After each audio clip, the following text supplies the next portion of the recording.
Good evening. My name is Karen. Hi, Karen. But let me make clear to you, I'm not the Karen that you see in all those American memes.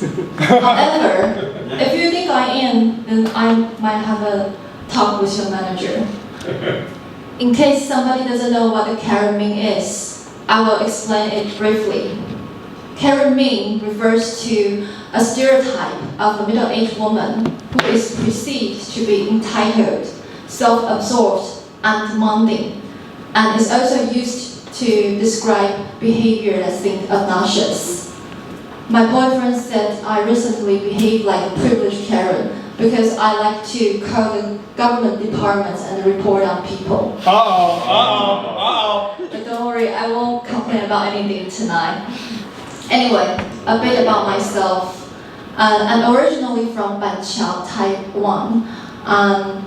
Having been raised in a bustling city, I gradually grown a strong desire to reside in a quiet small town. Last year, I lived in Belgium for 6 months, and it was one of the best experiences in my life. I miss the tranquility of the neighborhood, awesome forest views, and all the wild animals within. Once we came back, everything has changed. Taipei is known for being a bustling city with a lot of activities and noise. One of the notable sources is traffic. The streets are busy with cars, scooters, buses, which can create a significant amount of noise. Once I came back, my hearing became very sensitive. I can hear everything rumbling in the street. Even I live in a high-rise and I close windows all the time. My boyfriend and I came back just right before this Chinese New Year, and we rented an Airbnb place for a month.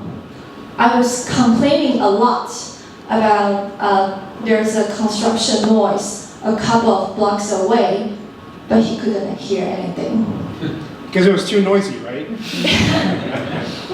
After that, we moved to another Airbnb place for a month.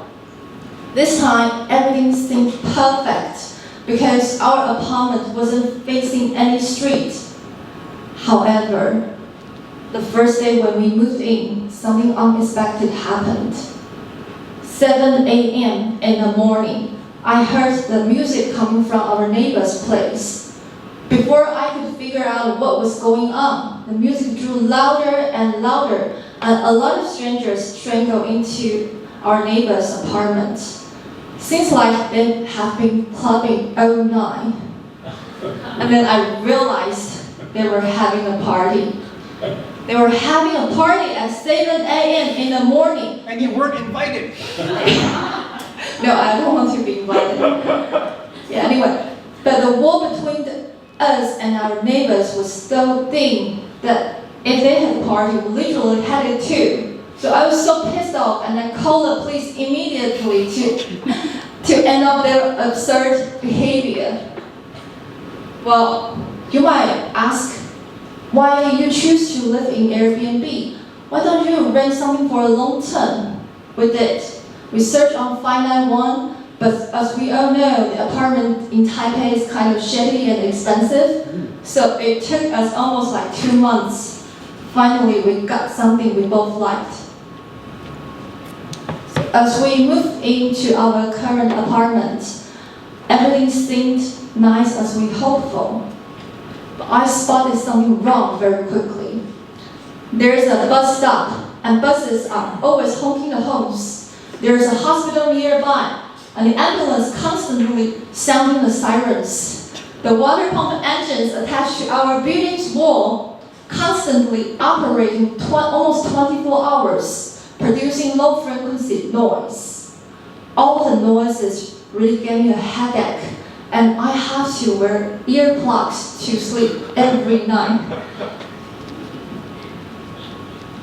Yes.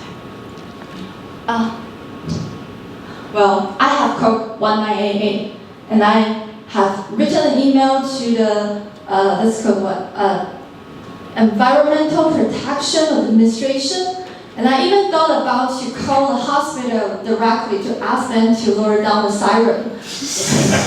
Or to find out, to contact a local politician to sort out the whole mess for me.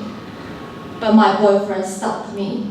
He said, "Don't be such a Karen."